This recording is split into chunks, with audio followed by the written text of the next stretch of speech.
seconds. I'm going to hit the go live button.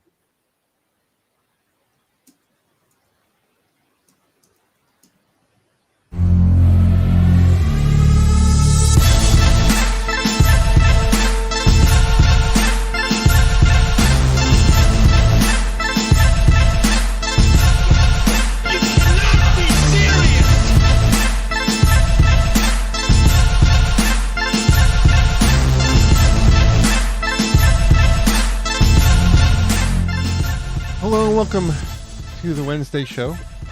I'm your host, One Ton Hammer. I have with me Terrence. Say hello, Terry.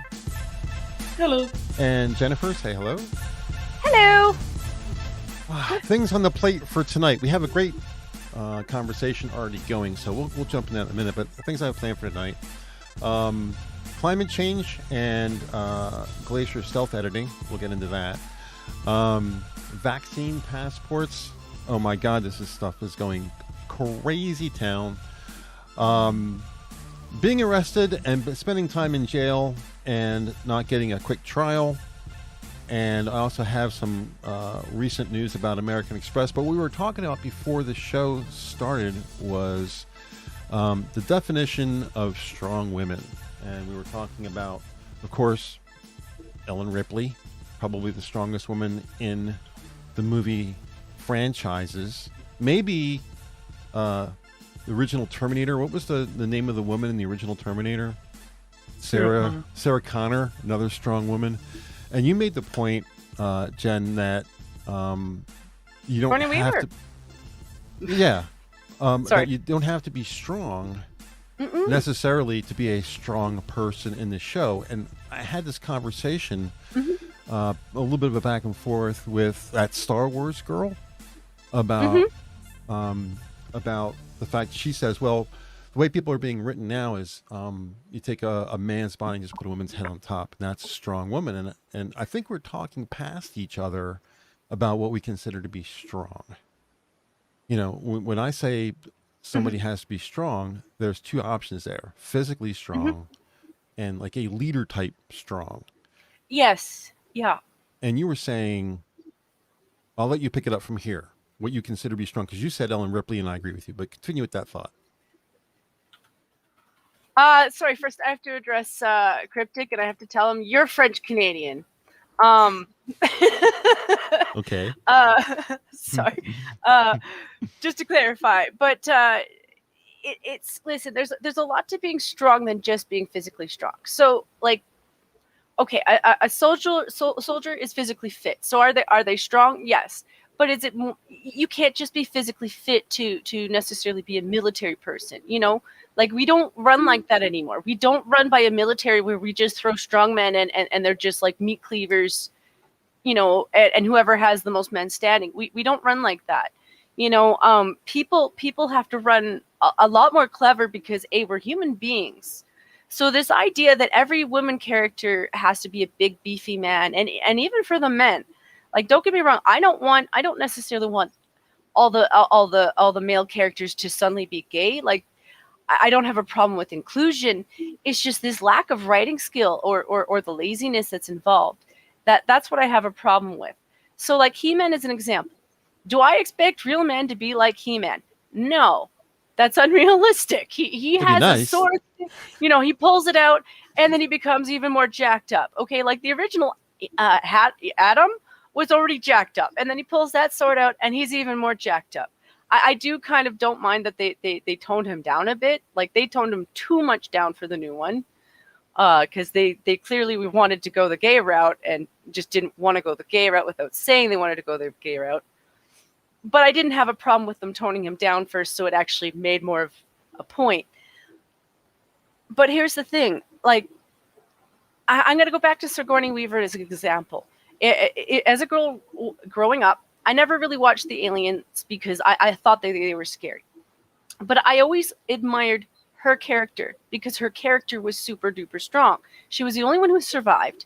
They made it so that, like, no, she wasn't the most muscly person, but she had to be intelligent.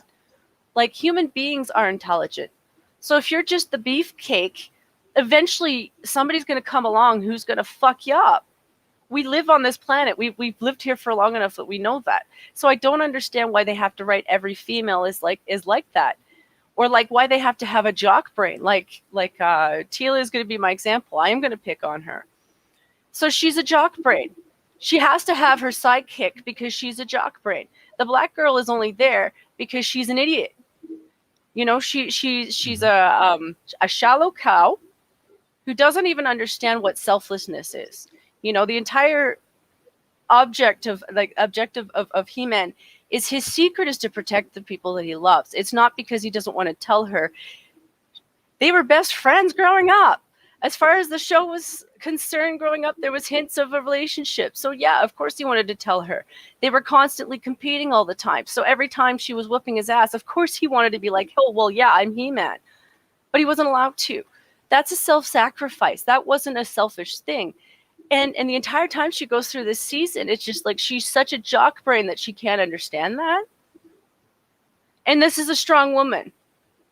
Now, I'm sorry, but like strong women understand what a self-sacrifice is. We understand what a secret is. And Sarah Michelle Gellar played as Buffy. Her character does that like 3 times. Yeah, I can't really talk to the whole He-Man thing because I grew up sorry. before that happened.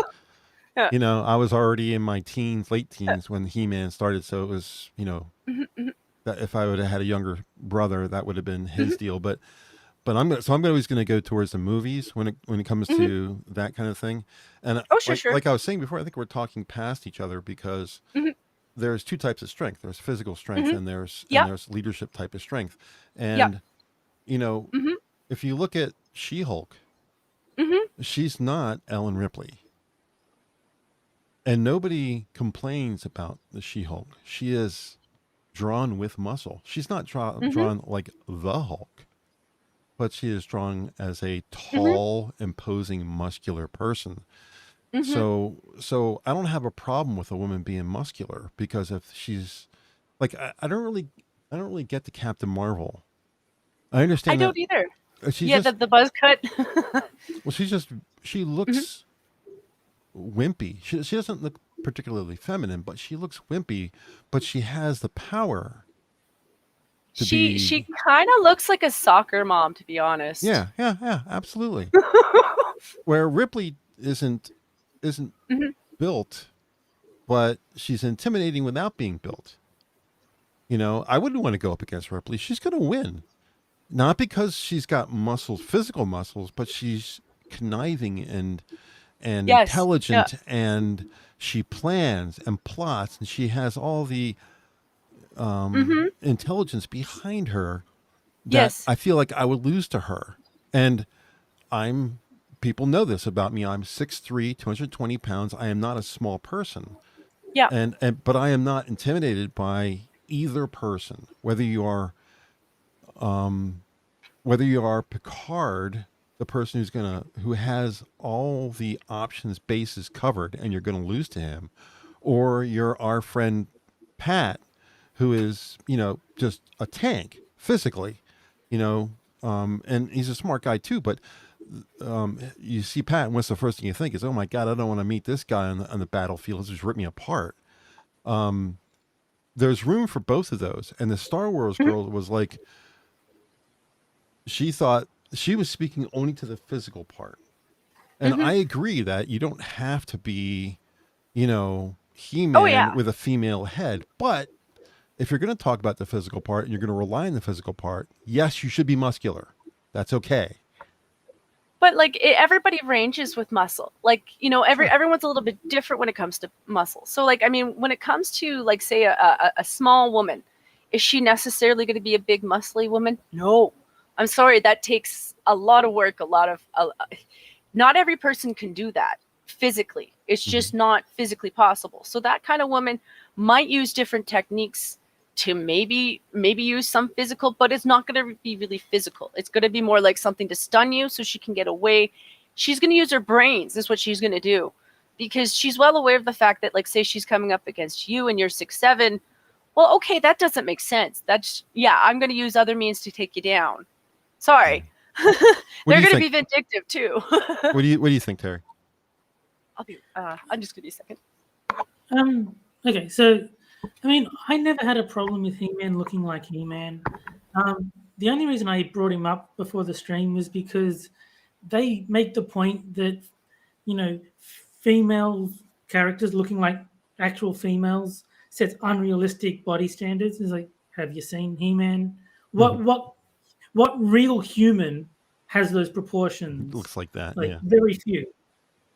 And like none of the feminists are like, you know, He-Man is setting unrealistic body standards for men. It's like, you know, there's this large-breasted woman. Oh no, those don't exist in the real world. We need to make sure that there's nothing of that sort in any entertainment ever, because you know it's unrealistic. Right? It's not. It's like the ones that are unrealistic. There's also unrealistic male counterparts, and half the ones that they're complaining about just look feminine, and they don't like that. Yeah. Well, before I respond, say hi to people in chat. The Assassin of the Gray, Kiever Dam, OG Costin's in chat, Green Badger, and another Canadian friend of ours, Sora Loon. Hi, Sora. There was a picture I saw of Captain America that somebody had drawn, cartoon, where his chest was big enough that you could have had another person standing in front of me, and that's how wide his chest was. His chest was like 2.5 feet in front of him. And I was like, no human being has a chest that big. His head was actually set back from his body because they had drawn this chest that was just literally, if I stuck my arm out, that's how wide his chest was. I was like, I think I've seen the picture. It's crazy. It's like, oh my God, that's not even possible. You know? Yeah. But I if you look at the actual movie, Captain America, was it First Soldier? Or was it First Avenger? I have no idea. The first movie that he did, Captain America, I think it was First Avenger. In any case, when he gets his powers, before he gets his powers, he's short and he's thin and he's almost sickly. But he goes to boot camp, and he's the only person that gets the flag off the pole, because instead of trying to climb it, which is just ridiculous, he just pulls a pin out of it and lets the flagpole fall over. And then he walks over, grabs the flag, then hands it to the guy. And he's smart, and he's a leader. It's sort of like the Gordian knot in Greek mythology. Right. No one could untie it until whatever hero it was just cut it. Right. The whole thing with the grenade on the ground. Everyone else scatters. He runs over and puts his body over top it to protect everybody. These are leadership qualities that he had before he got huge. And even the guy, I can't remember the name of the guy, but the guy who says, you know, the serum I give you takes a good guy and makes him better, but it takes a bad guy and makes him more evil. He says, so that's why he was such a good candidate, because he was the good guy. He was the guy who fell on the grenade to protect everybody else, you know? So when he comes out, he's huge. He's like 6'5" and 270 pounds, and it's just pure muscle. And I remember watching Craig Ferguson. He had Haley Atwell on, who plays the love interest. What's her name in the movies? Help me out here. I haven't seen them, so I can't help you. Oh, yeah, you need to see these. Who's Steve Rogers' love interest in the movies? I don't remember. I know the actress's name is Haley Atwell, but I can't remember what her name is. And then someone in chat, I'm sure Assassin of the Gray knows off the top of his head. But I'm looking at chat to see if he's going to say something. Sharon Carter. There you go. By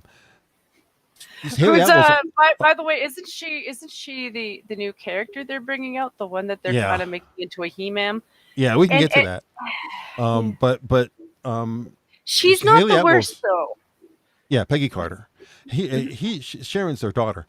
Peggy Carter, Haley Atwell's on Craig Ferguson's show, and she's talking about it, and she's saying, like, the first time we see Steve Rogers come out of the process of becoming Captain America, she says, and this is almost her exact words. He presents himself to everybody, and he's just standing there, and she says, I couldn't help but reach out and grab his manly boob area because it was so big. And you know, his and Craig Ferguson says, you know, pectoral muscle, yeah, the pectoral muscle, yes, that, and they agree on it. He says, you know, coming from you, that's saying something, because if you've ever seen Haley Atwell, she has very large chest. But it's like some people have love handles and some people have cliffhangers. Okay, that's very eloquent way of putting it. Eloquent way. But that's the thing is that he was strong as a person before the process, and then he became strong physically after the process. And I think a lot of people were talking past each other about that, the difference between being physically strong and being emotionally leadership strong. Anyway, so, but you were going to say something before I cut you off, Terry or Jennifer.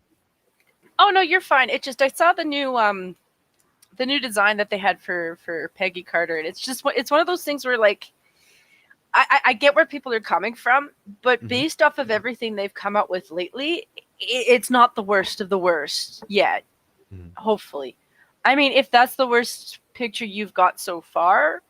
I didn't see the picture. Is she like short haired and muscular and all that? No. So she does still have a feminine face. She's just kind of got the angry, I'm gonna, you know, take on the world against the angry male gaze kind of face, kind of look on her face. But you know, in terms of body types, like, yeah, she is probably as masculine as they could push her without really pushing her. But at the same time, though, she's not the worst of the worst. She still has boobs? Based off or they take away her boobs? There's a little bit hinted there, but the design itself makes it easy to hide them. You know, like the art style that they've gone with makes it easier to hide them. So it's not quite what they did to She-Ra, but yeah. Is she still too manly? Like, is she still more manly than she necessarily needs to be? Yes, and I think that's the point. It's like it would be one thing if it was one or two girls that they were doing this to, but it's every single one. And I think that's the problem. Is like they talk about diversity, but like, do they actually apply any of it? Because they don't seem to think that any other woman except for this design exists. And I'm wondering if that's just who they've employed. Well, you look at like other MCU people, like Gamora. She's not super muscular, yet she is like a kick-ass fighter. Like she can beat like a lot of people up, but she doesn't look particularly strong. It's what they are wanting is for girls to just turn around and change their nature and all just become this one type of person. It's just like, I'm sorry, it is a certain type of girl who's really into that kind of thing. That's not to say that girls can't be engaged in fighting. It's just most girls who engage in fighting do bar fights. Like the average girl who's like, I'm a big fighter, does bar fights, okay? The ones who do the professional stuff, like I cheer them on all the time because you go, girl. But at the same time, what they do is not necessarily what most girls do. I'm sorry. Most girls who take up any kind of sport like that, a lot of times they're doing it for the exercise because it's good exercise. Karate is good exercise. There aren't very many buff people in the MCU. No. You have Captain America who's buff. You've got Thor who's buff. Well, at least was, and maybe again. But the rest of them, like Tony Stark, not buff. Black Widow, not buff. No. Even T'Challa is cut, but he's not Hulk. The fighting style that they do also isn't really for bulking. Right. That's the thing. You know, bulking is an entirely different thing. I'm not even a professional. Like, I only know this as somebody who's been doing a lot of weight loss and trying to shape myself now. Like, I'm at the point where it's not so much about the calorie counting as so much as it's the making sure I'm counting my stairs. And yeah, there's a huge difference between what they're talking about. And like these, I feel like these are yet again fat people talking about shit that they don't know what they're talking about. Sorry.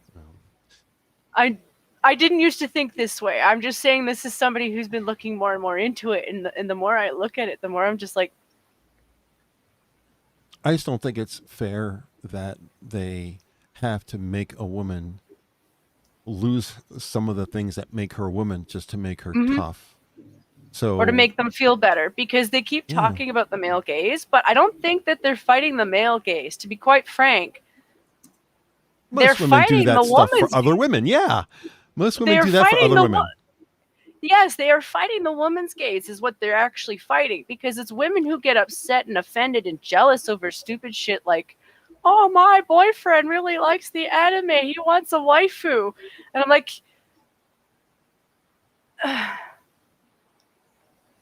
that's what this is. Like, that's what it feels like to me. And it just keeps going and going and going. And I'm just like, can we? Yeah, I just don't.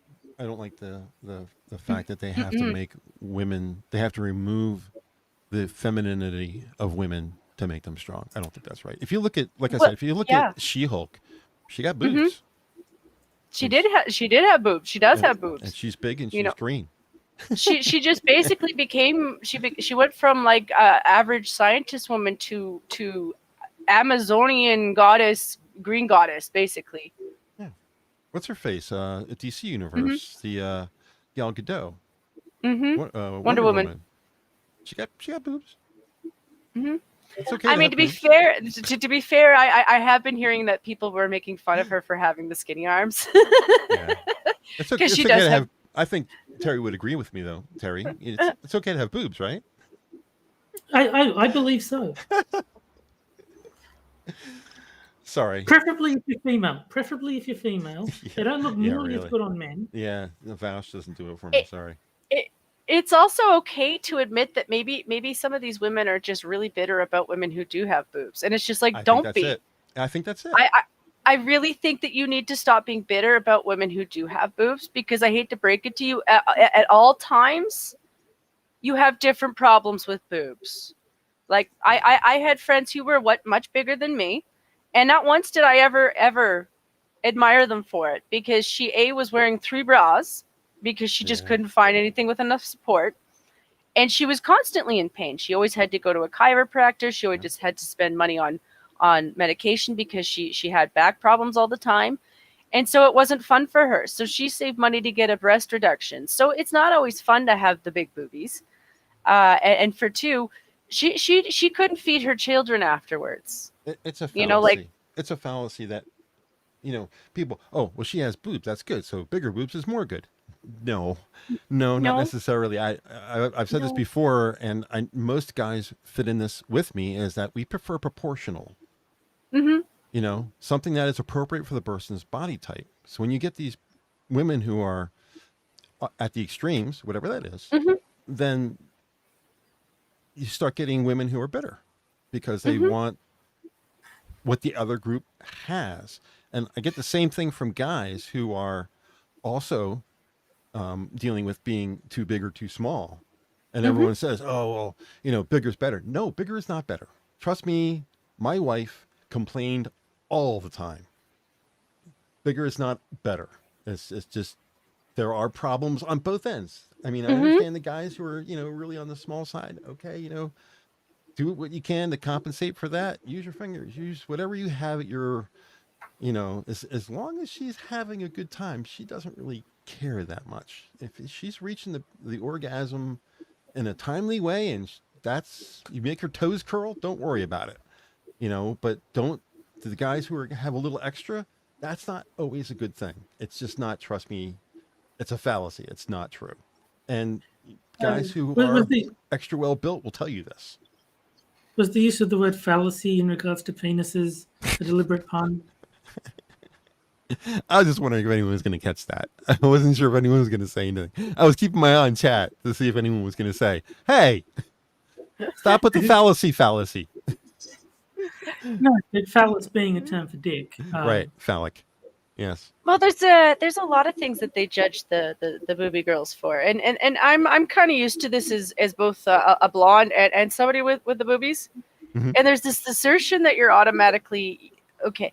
So you're going to be stupid too. So it's not just that you're a body type, but you're automatically stupid too. Right. You got big boobs, you're especially blondes. Yeah. Blondes and big boobs. Holy crap! That girl, I can't spell her first name, you know. And don't get me wrong, I'm not going to claim to be a genius because I think that that's automatically a sign of stupidity. If you're claiming to be something that you're not, that's usually a sign that you're not as clever as you think you are. Mm-hmm. So But I never. The stereotype does make sense in that if you're getting sort of validation and acknowledgement Mm-hmm.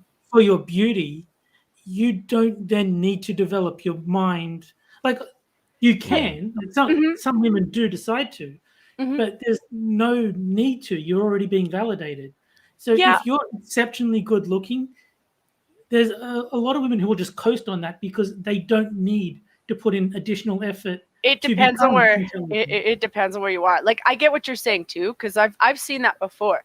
But then you could get the complete opposite. You know, like Yeah. now I don't think that I was ever beautiful. So I'm not saying this from my behalf, but the thing with women is it doesn't matter if you actually are beautiful or not. What matters is they think you're more attractive or you might be doing something better than they are. So there's a sense of vindictiveness. And so from them it was more how to explain it? That's a Star Trek thing, by the way. There's a quote for Star Trek that fits perfectly in there from Scotty. He said, every woman's got her charm. You just have to know where to look. Well, that's just it. Like, you know, like it always felt like this weird need to tank me in some little way, and it was very silent, and I never really understood why I was in trouble or what it was that I did, and all it was just that I had the boobs first, and then there was assertion that I was dumb, and it was just it was more of like I would have teachers like hold me back because of it. Like they was just like, oh well, you're gonna get it easy, so you know, we're gonna make it a little bit harder for you, or like we're gonna put you in this group where I was constantly in groups with kids that were not just learning disability but like super learning disability. So my grades got tanked. And I would be sitting there like, I don't mind helping these kids, but like legit, they're tanking my grades, and you know that this is a problem, and I don't understand why you're putting me in here, but I'm doing all the work because they can't. And then kids pick up on that, so then they start to tank you. You know, I would be in groups where they were, you know, I would do all the work, but they would claim my work. Well, Jen didn't do anything because she's just a blonde. She's dumb. It goes both ways, you know.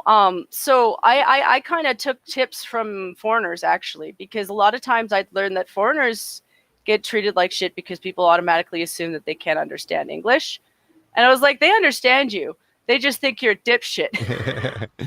They just don't want to talk to you because you're an American. You know. So I admit I had a chip on my shoulder because of that, and yeah, I did that a lot. There's the minute I thought. there's a certain reason why stereotypes exist. There's a certain amount of truth to them. So, not that blondes are particularly dumb. You know, I've dated everything, and it has nothing to do with hair color or eye color or height or none of that stuff matters. None of that stuff matters.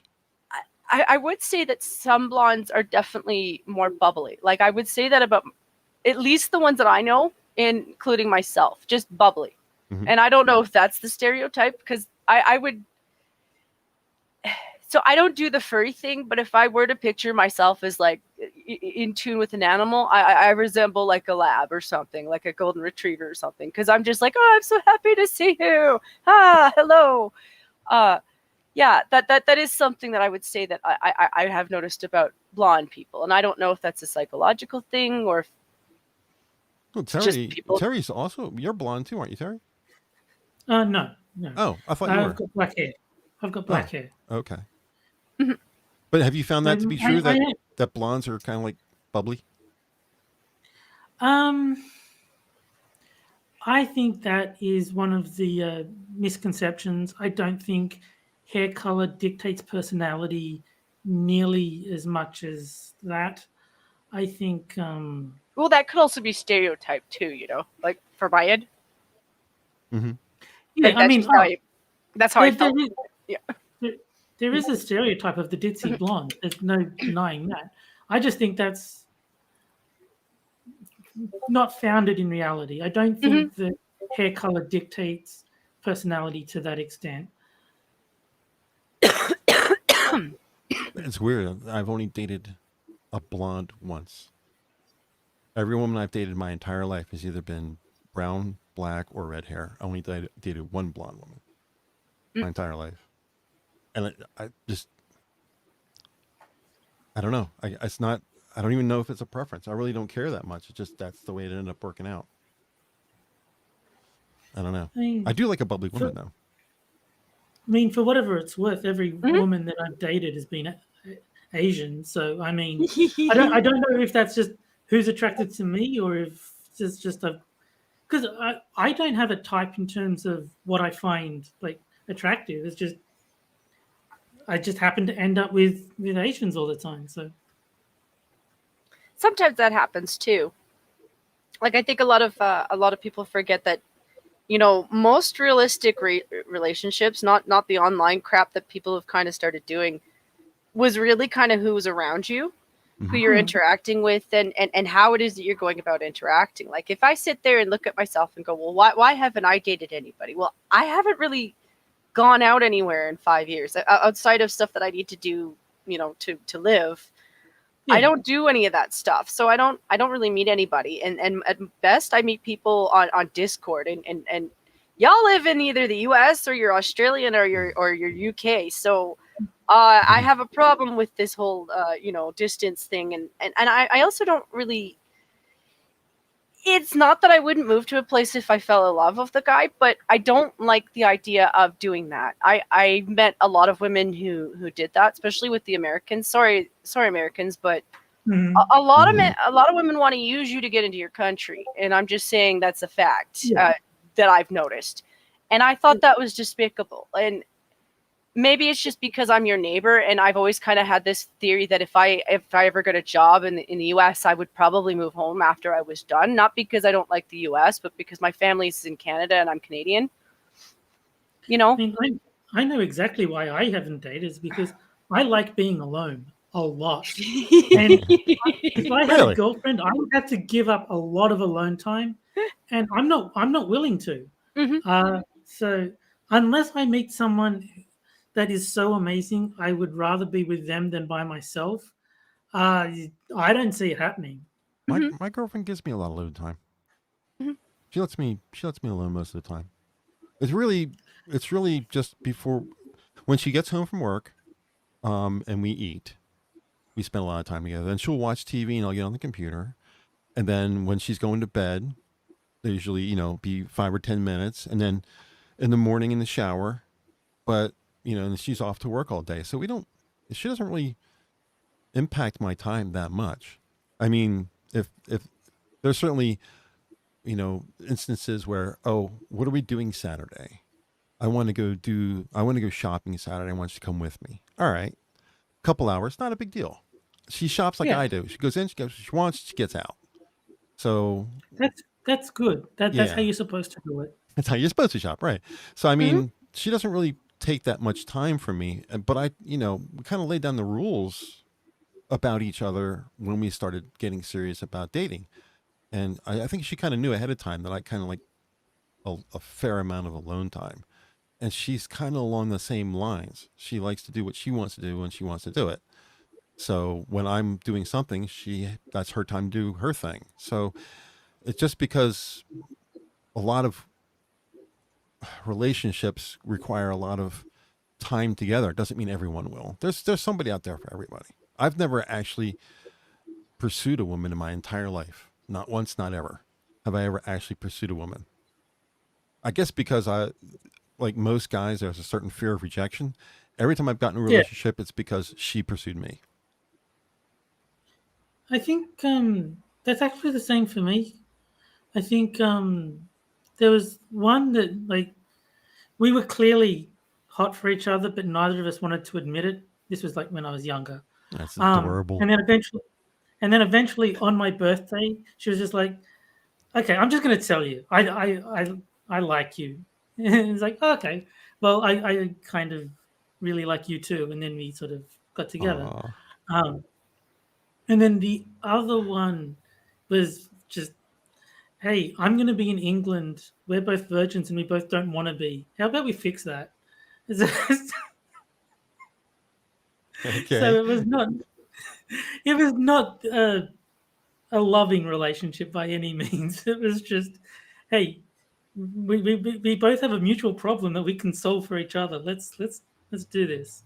Like, all right. My wife worked where I worked. I can't go into too many details. I don't want to dox myself, but I'm a Right. computer person, and I was the team. I guess probably say team lead, kind of supervisor's person in the company, and my wife was having a problem with her machine, and I sent a tech up to help, and the tech really didn't help her, so I sent another tech up. So the two of them were there. They couldn't fix it, so I was like, "You guys make me sick." So I went up there, and she's like, "Oh, finally, we got the boss in here," and it didn't take me long. I figured it out, and fixed the problem. And very professional, happy, all that kind of stuff.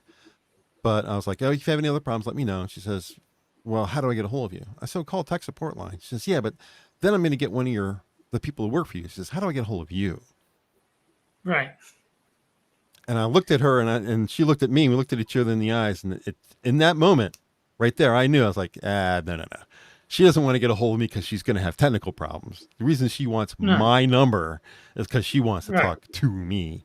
So she didn't Yes. tell me, She but made it I clear knew at that. that point. So I wrote down my number. I smiled and handed it to her, and I said, I'll talk to you soon. But yep. And then she called me up, and she's like, got another problem. I was like, okay, yeah, all right, sure. so it's a 5-second problem that anybody could have fixed, but we spent a half an hour talking, and that's where it all started. Again, Right. I guess you could say it was mutual, but I still say that she pursued me. Well, I think she made it clear first that there Yeah. was interest. Yeah. Did have you ever pursued someone, Jen? I know it's kind of a thing with women that they don't pursue. It took me a while to confess to one dude. It was over online, and I wouldn't say necessarily that I pursued, but I was certainly hanging out with him. Mm-hmm. And I'd taken his side a couple times where it was just like, I'm not sure if I should, but I did. And then I think it was kind of a mutual confession on that one. Other than that, I wouldn't say that I've ever really pursued. I've had times where I tried to hint, Mm-hmm. and then got mixed signals and was like, okay, you know what? I don't do the mixed signals thing. So like, once you get to a certain point, if you're not clear with me, I'm not going to bother.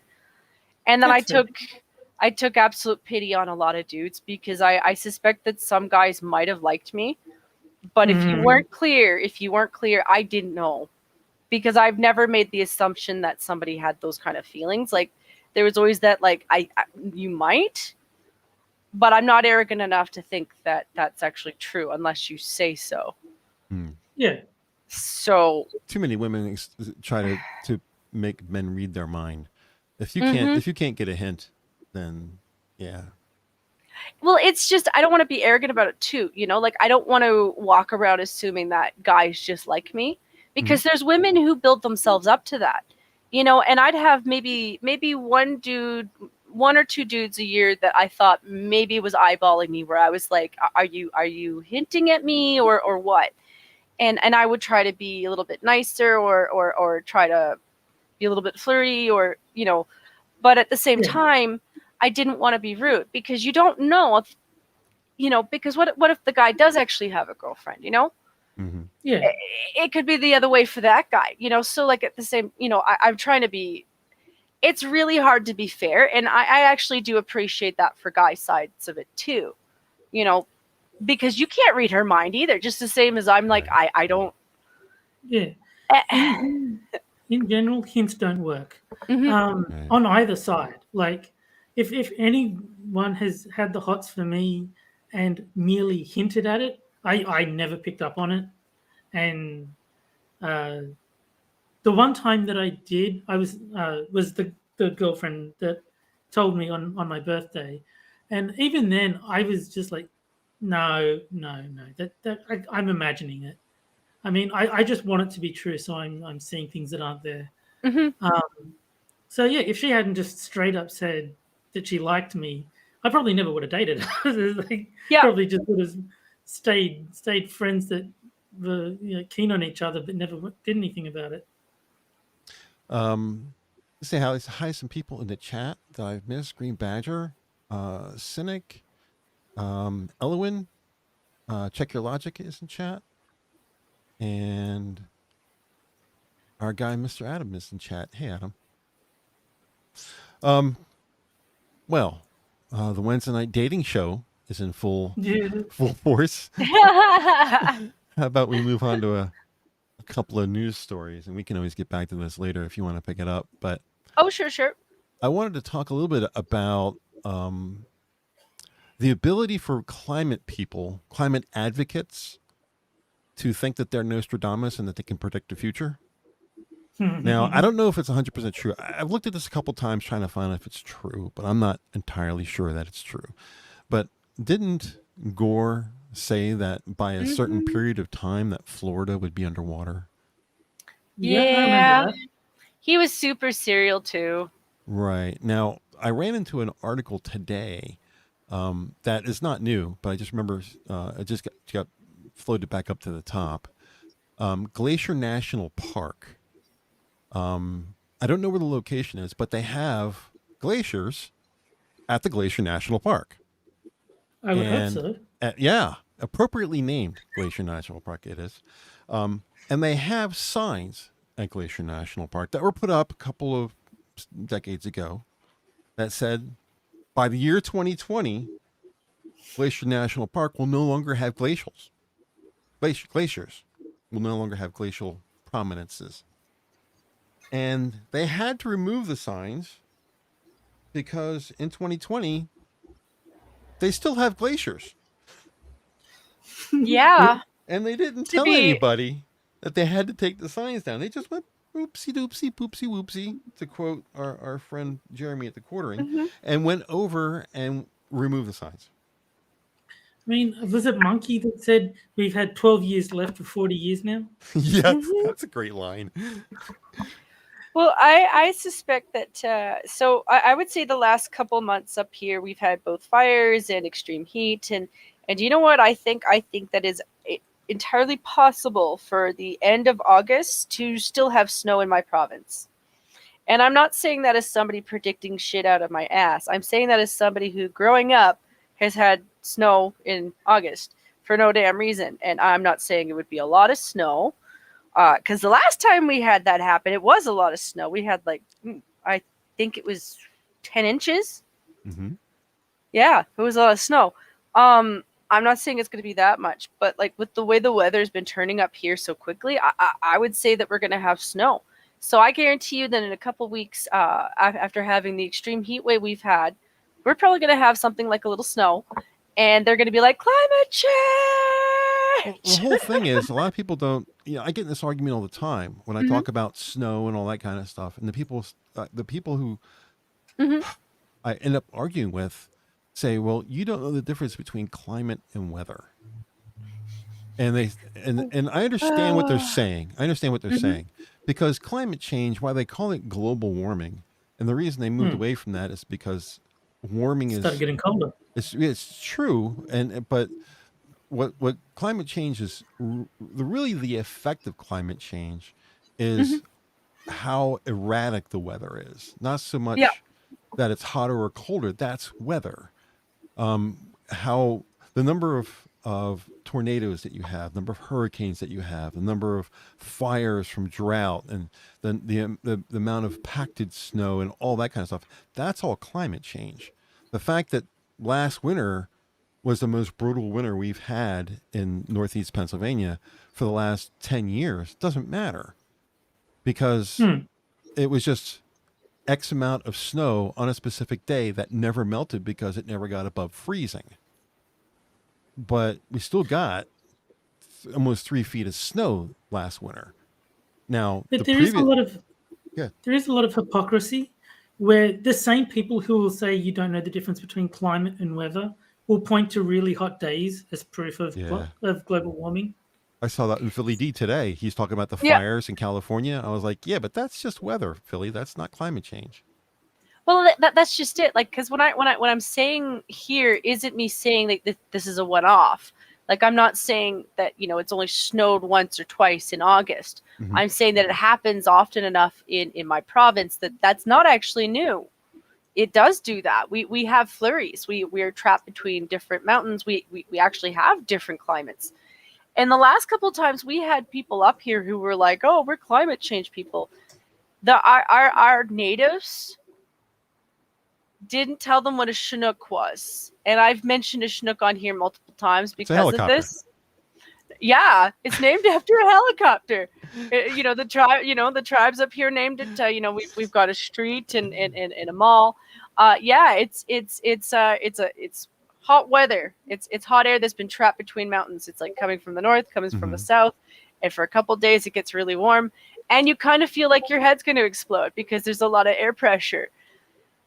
And yeah, they didn't tell what was there, Jane Fonda and Leonardo DiCaprio, and they went around like, yeah, there's global warming. Just go up to Canada, go up to Alberta. Well, we have had a problem with the polar vortex being kind of kooky, and that's something I believe that's related to climate change, because that area is supposed to be fairly stable, but hasn't been in the last 10 years. So I can certainly understand that. But I'm not, you know, I believe that that climate changes, because if I didn't believe that climate changed, then I wouldn't believe in an ice age. Yep. Climate changed. It's going to change. I also have a feeling that if in all honesty, they really, really believe this stuff, I hate to break it to them, but the people who are probably moving the most in terms of the carbon that they're afraid of are the ones they don't talk to or talk about. Because they come after Canada, they come after Australia, but like we eat more carbon than we put out. We eat your carbon. We eat China's carbon. We eat India's carbon. That is a legit fact because we don't take in enough. Like we are so much trees and water up here that's kind of what our government, like not our government, but our country actually does that. So like, and it's not that on my part that I don't try to do my best, because in terms of garbage, it's not a good idea to throw a bunch of garbage out. It's not a good idea to have countries floating in bags of garbage. It's not. Yeah. But the thing is they're not going after those people. They're going after us because we have money and we're dumb. Yeah. Terry, you're in the middle of winter now, right? It's surprisingly warm for August, but last month it did get really, really cold by my standards, which is, you know, not cold by Jen standards, I'm sure. Well, we have not been above 90 Fahrenheit this year in Pennsylvania. Now, tomorrow it's supposed to be 91.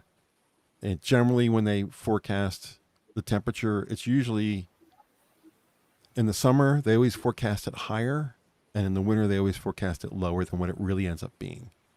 It's always more moderate. So they'll say tomorrow is supposed to be 91, but it'll hit like 88 maybe. You know, in the winter, they'll say, well, it's going to be 22 out. And it usually ends up being 30. It's a little bit warmer than what they say. So it's always more moderate than what they say. But we haven't hit 90 this year.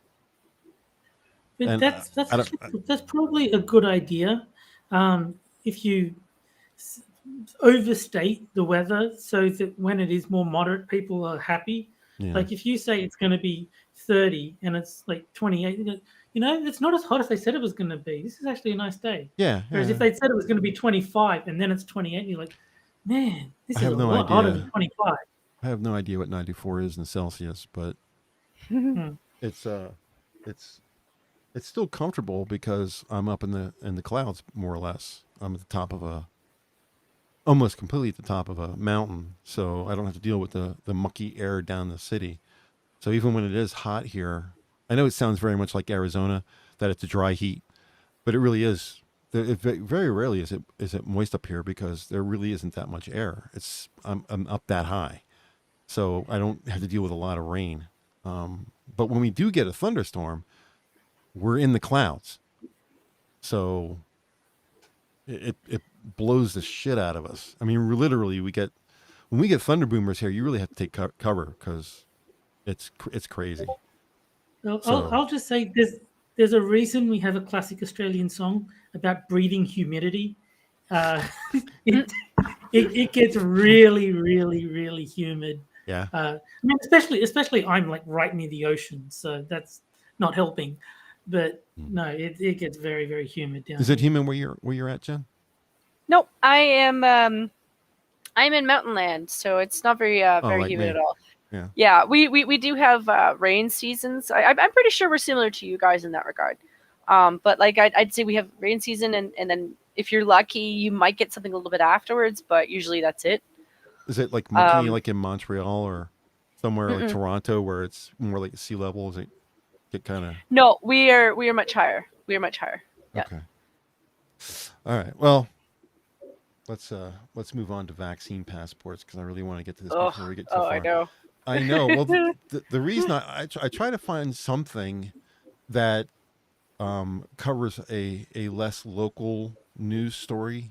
I want to get something that involves Canada, Australia, and the States in the show because I like to see the difference between how everybody is handling the different things that are involved with COVID. You know, who's dealing with, like last week we were talking about masks. This week I wanted to try to hit, you know, what's going on with vaccine passports because New York is, I think, trying to put it in, and I think California is trying to put it in, but everybody in the States is very disfavorable. Is that a word? Disfavorable about the passports. And I'm interested to see, because the general feeling that I have is that Canada is becoming less tyrannical, Australia is becoming more tyrannical, and the United States is looking back and forth trying to figure out what the fuck to do. We're more like you guys than Australia is. So in terms of the passports up here, I could see us pulling something closer to what you're doing.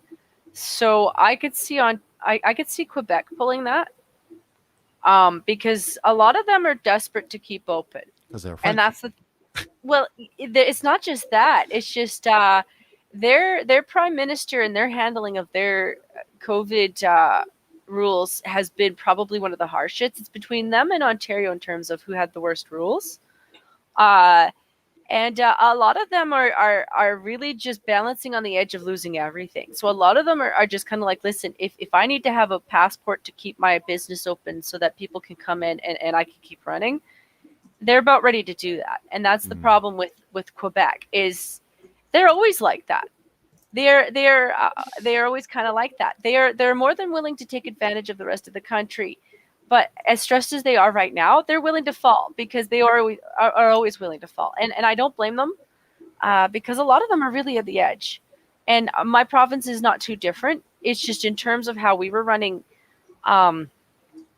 we were a little bit more loose in certain parts of the province. So my city was fairly loose. We still had all the restrictions. We still all obeyed all the rules. But I didn't really see too much in the way of freakouts. My province, in terms of things that was really disturbing, was everything to do with the churches. Just in general, the way they handled that was just not something from people that I'm paying with taxpayer dollars. I'm just saying professionalism probably could have made that work a lot better in everybody's favor, and they didn't go that route. So that's how I feel. The French kind of confuse me because they're known for surrendering. Yet, right? I mean, they have that stigma, but but right now over in France, they have the most to lose. Yeah, well, they are just going ballistic over in actual France about vaccine passports. They're huge repercussions in the country. Yeah. Yet they're known for rolling over. So wait a minute, are they? Well, that's 6 of one, half a dozen of the other kind of. I think this was always a double-edged sword. So it's not just going to be the French that are going to freak out at them. The other problem that the French have is that they have a huge population of Muslims. Some of them may have a passport. Some may not have a passport. They're refugees. So the chances that they have a vaccine might not be there too. And have you heard that vaccine passports are racist? Probably. Because everything is. I'm not saying that that's necessarily a thing, but I'm saying that it probably is a thing, because you look in North America, and who's the biggest proponent of people who aren't getting a vax? And I'm not blaming them for it. Everyone is free to make their own decisions based off of their own medical history, based off of, you know. But most of the people in North America who aren't getting the shots are not white people. Yep. So this idea that in Europe that they're doing it, like, a lot of these people don't trust the West. They think we're demon worshippers. Like, the hell they're gonna let you poke them with a bunch of random shit? I'm not saying that that's necessarily true all around, because, yeah, we have a Muslim community here who's been here for a really long time. I work in oil and gas. I don't want to throw shade at my oil and gas buddies. I know that they do the right thing, but not everybody who comes here is an oil and gas buddy. Well, I loathe identity politics, but if it's going to work in my favor, Just saying the truth. you know, Religious people don't necessarily like this kind of stuff. I'm not meaning to stereotype them, because the Christians are kind of like that too. I'm just saying a lot of them. What? Not all. What faith prevents you from taking a vaccination? There's got to be ones out there, right? I can't remember the name of it. I think Scientology. Scientology's that's one of them, but I know there's a couple of them. Like I think the Baptist Church. I'm not sure if it's the Baptist Church. I think it's I want to join Scientology. It's there's this one where I can't remember the case, but that's the problem. She went to get a blood transfusion. She needed to have a blood transfusion, and her mom's she didn't follow her mom's religion. Like, she followed her mom's religion, so she didn't want to have the blood transfusion. But her dad won in court, so she had to have the blood transfusion. I can't remember what kind of Christians they are, but I remember there was a big stink about it. But there are groups who don't necessarily believe in medical science. They believe that you should leave it to God, and it's God's decision. Mm-hmm. You know, and I'm not throwing them shade. I'm saying that they have, according to what I was raised at, as they have that freedom. Yeah.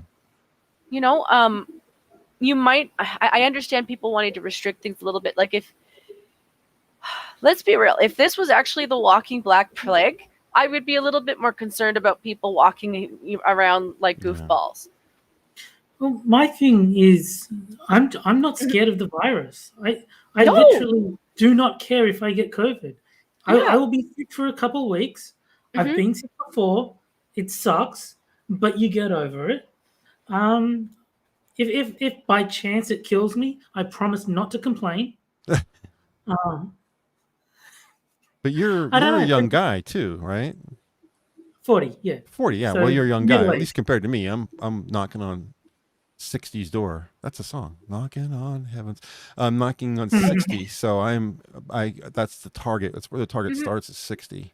I don't know if it's 55. I think it's 60. But anyway, so I'm a little apprehensive about it. I'm not scared, but there was a point where I was on the phone talking to the local CVS. Well, it's actually not the name of the place, but some place like a CVS, about getting the shot.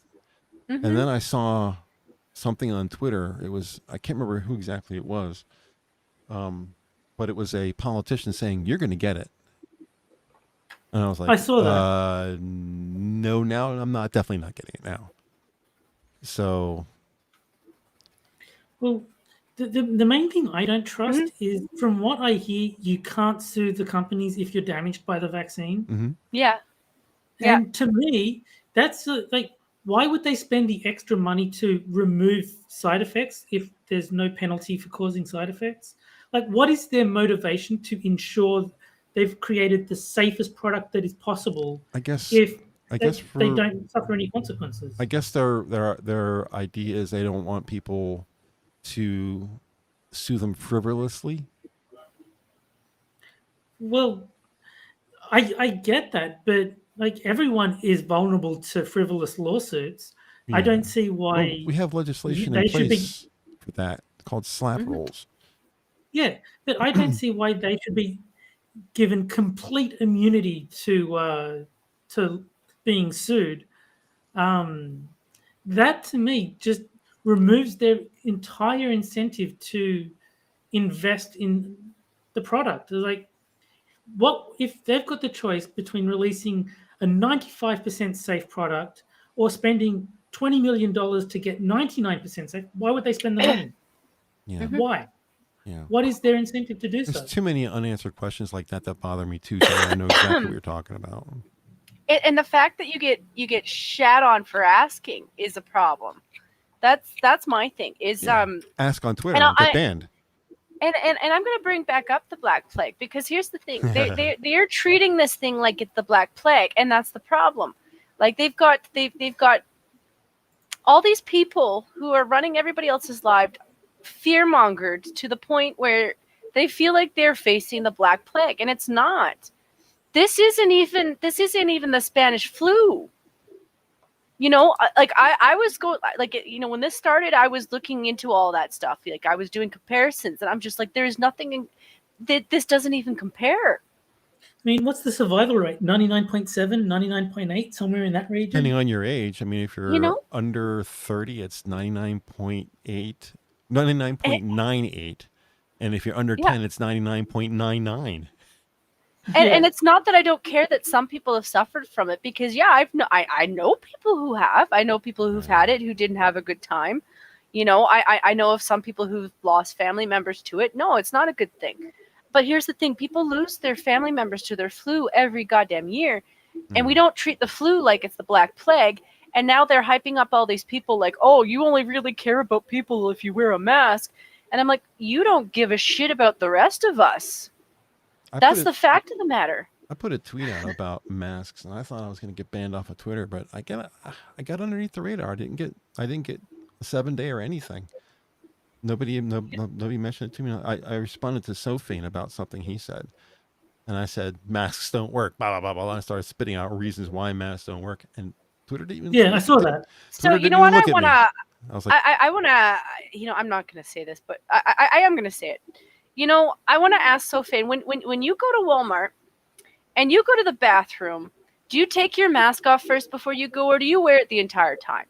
Because the minute you did that, you were breathing in fecal matter for the entire time that you were on your trip. And if you were wearing it, you had fecal matter going through your system for hours. So don't sit there and talk to me about, oh, I don't give a shit about people because I'm not wearing a mask. Stand 6 feet away from me. That was also in the rule book. Yeah. None of you seem to give a shit about that one, and that's the one that you should really give a shit about. And then wash your hands. Vaccines should definitely be a choice for Americans to make, and I say that with Susan Wiki in mind. So let's go ahead. I'm going to skip over the whole pretrial detention. That's a whole Sitnik thing with George Trios. You guys know about that guy? No. It's not that important. Sorry, anymore. which one? You know who Brian Sitnik is, right? No. All right. He was the officer that supposedly was killed at January 6th, the riot. Oh, okay. That he wasn't killed, but there's he died the next day of a stroke that had nothing to do with what happened. Okay, yeah. Because I know Monkey said that there was a couple of strokes that. Yeah, George Tanios is the guy who was arrested for killing Sitnik. Even though we know forever that he never died. He didn't even die on that day. He was never struck by a fire extinguisher. None of that stuff ever happened. And they just had a lawsuit go through to have Tanios has been in jail for 6 months, over 6 months, with no trial date set or anything, just sitting rotting. So a judge said, "Look, he's been in there long enough. We made a mistake. We should never have put him in here for this anyway, because he wasn't involved, and the guy didn't die because of him. So they let him out of prison, or they're letting him out of prison. I don't know if he actually got out already or not, but." He sat in jail over 6 months with no progress at all. Just sat there. Jeez. I know. That's against the Constitution. Yeah. So speedy trial. It's right there. But I don't want to get too much into it because that's going to be 4 hours if we get talking about that. You just reminded me of a really dumb tweet I made ages ago, where I said that guys who watch a lot of porn are more likely to have a stroke, and then like it was the next day I got a whole bunch of I just got that. I just realized what you were doing. I just thought it was It's funny. not It was such a delayed cringy. reaction. Goodness, Czech thinks that the Black Plague is cringy to hear. He needs to hear bubonic plague. I happen to like the Black Plague because it makes me think of the witch doctors. I love the plague doctors. They were my favorite costume design. Yeah. My friend the witch doctor, he told me what to do. Right? My friend the witch doctor, he told me what to say. Do you know that the Black Plague is curable? If you actually got the plague today, they have a cure for it. Does it just be penicillin? Is it like... I don't know the exact medications that are involved, but I do know that there is a cure for it. So if you do have it, they can cure you. I mean, I would assume so. It's centuries old by this point. Yeah. I would imagine that they can cure it by now. We have plenty of experience with it, so... but yeah, I mean, we don't see it that much anyway. But that's kind of they do. The problem is how many of them they have because they don't always keep lots of those. Yeah. But the last thing I wanted to cover before we get out of here is a tweet that I saw by our buddy the Original Shroom, or just TUES that he goes by. American Express. He linked an article. American Express CRT training urged staff to adopt a hierarchy, putting marginalized above privileged. This is like Coca-Cola, same deal. Your white privilege. Apparently, this is a rubber stamp that's going around all the big businesses. So it's not just Coke. It's also, and not Walmart, and there's a whole bunch of them. But now it's an American Express as well. And Shroom's tweet was, okay, I use my American Express for $13 a month. It's my emergency gotta fly across the country card. I'll be looking for a new card soon. And I'm 100% behind him. There's no reason to patronize these companies when they're going to do stuff like this. I think he should do something different. I think he should get his credit limit raised to $14.88. I don't understand what the $13 for. I guess that's just to have the card. You pay $13 a month just to have it. He never actually uses it. I don't know. Yeah, I guess that's the monthly fee. I didn't understand the tweet that much, but whatever. I get his point though is that there's no reason. I mean, it's the same thing with Black Rifle Coffee Company. They've been squirming, trying to get out of the jam they put themselves in by denouncing the Kyle Rittenhouse shooting as being a function of being a Proud Boy, and making everybody who supports the Proud Boy into Nazis, and we're not. Mm-hmm. And I don't really support the Proud Boys, but I know enough about the Proud Boys to know that they're not a racist organization. Yeah, I support individuals from the group. I don't know about you guys, but lately I make it a point not to support full groups, but individuals from the group. Mm-hmm. Well, I don't really support the group or individuals by name, but I do know that the leader of the group is half black, half Spanish. How can the leader of this group lead a group that's a white nationalist group? It doesn't make any sense. Mm-hmm. So I just looked up on Wikipedia Enrique Tarrio, the guy who's in charge of the Proud Boys, and they say, chairman of the Proud Boys, a far-right neo-fascist and exclusively male organization that promotes and engages in political violence. Yeah, that's the left talking, of course. Yeah, that's Wikipedia, the supposedly neutral source. But you can tell by his surname. What was his name again? Enrique Tarrio. Enrique Tarrio. Now tell me that's not a Latin surname. That is the whitest name I've ever heard. And and if you just look at the black skin on the guy, you'll see instantly he's a white man. Yep. He's a white nationalist black person. Yep. Ridiculous. It's ridiculous. So. Yep. but it's a money. It's amazing how much money really speaks to people, because like he was fully willing to throw shade. At least the CEO, my understanding, like between the tweets and the interview, I don't throw as much shade to the interview. Like I watched Lauren's latest video, and she was just like, well, you know, you shouldn't have given them a platform in the first place if you didn't want them talking bad about you. And it's just like, listen, sometimes people will give anybody a platform. And the New York Times, even if they are a shitbag news rag at this point, they're still the New York Times. They have been for a long time. There's always that slim hope that the person that you're talking to isn't going to be a shitbag. Now, do I necessarily know that happened or not? No. But I do know that the guy had a tweet. And that's...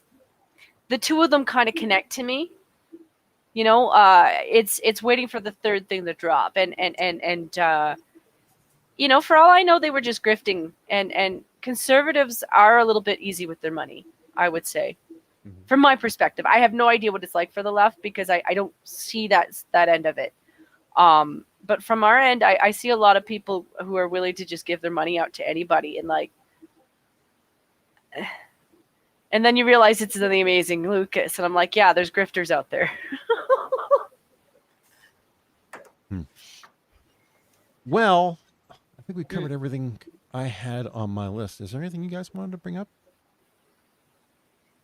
We can go back to dating advice. The Wednesday dating show. Can we change the name of the show, please? Wednesday dating show. Two guys and a girl. That sounds... probably shouldn't do that. That was I actually watched that show, Two Guys a Girl, and I preferred it when it had the pizza place in the title. But is that the one with? Is that no? That's a new girl. That's the other one. The one with Deschanel, Zoe. No. Well, that Two was Guys a Girl in a girl. Pizza Place. Two Guys a Girl in a Pizza Place had Ryan Reynolds in it. Is it a movie or a show? TV show. Oh, that was where he got started.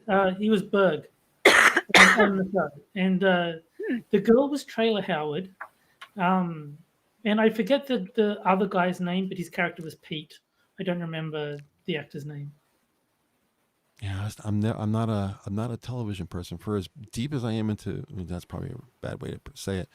As involved as I am in movies, I really don't watch TV that much. Like I love the Avengers, but I didn't watch WandaVision or Loki. You know, for as much as I love the MCU, I'm not interested in TV. I haven't been since I moved out. Oh, yeah. That's. I was just looking at my YouTube history because I knew there was something that I wanted to share because it was funny. Oh, good. There's a zombie game called Back 4 Blood, and apparently someone accused the zombies of saying the N-word.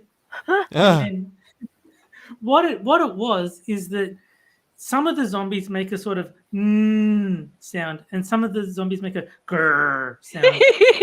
And they just happen to be played in quick succession. So this black guy was streaming. He's like, "What did they just call me?" That's pretty funny. It reminds me of that thing with the Colorado Rockies. Did you hear about the baseball team? Very, very vaguely. Their mascot is called Diggler. The Dinger? Yeah, Dinger or Diggler or something like that. Their mascot. Some guy's yelling for the mascot because he wants to take a photograph with it. But the audio is kind of poor, so it sounds like he's saying the N-word over and over again. And now there's a petition to change the name of the mascot because it sounds too close. That's ridiculous. It is ridiculous.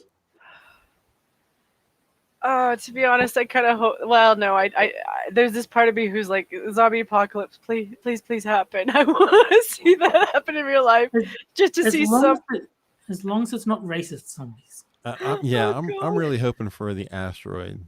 You know, it's another racist rock. But could you imagine if it was like, okay, so the next time there's like a woman's parade and they're all wearing their pussy hat and they're all doing like the intersectional shit and zombie apocalypse time, and you've got these zombies who are like, grr. Do you know they're not allowed to wear the pussy hat anymore? Did you hear? It marginalizes trans people. Oh, of nice. Course. Yeah. What was the deal with the racist rock? Like I heard about there was a racist rock that got removed because Kivadem is like, what is wrong with my state? But I don't know why it was considered a racist rock. Matt and Blonde covered this on the show Sunday night, and I kind of half listened to it, but it's a very long stretch. The person that the rock was named after was not a white supremacist in any way, shape, or form. The rock itself didn't have any specific shape or size or anything that made it racist. But somebody, a journalist, had written something in a paper and called it the Flathead Rock or something like that along that lines. And back in the day, when it was called that, that term referred to a black person. And that's That is apparently absurd. enough. That's apparently enough.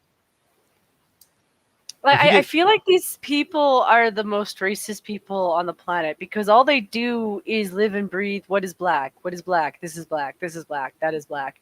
Yeah, And I'm these are just what we like, call none of it racists. is. But isn't a flathead a fish? I thought a flathead was a fish. You have to go back and watch. I didn't do any deep dive into it. I just kind of was listening to the show while I was eating, so I wasn't really paying too much attention to it. I was just kind of listening to it peripherally. I have a hard time with that word. I like to always try to say it because I have a hard time saying it. That and authoritarianism. I have a hard time with that word too. But you'd have to go back and watch Matt and Blonde. If you're not subscribed to Matt and Blonde, here I am pimping another show. But what used to be called Beauty and the Beta, it runs every Sunday night.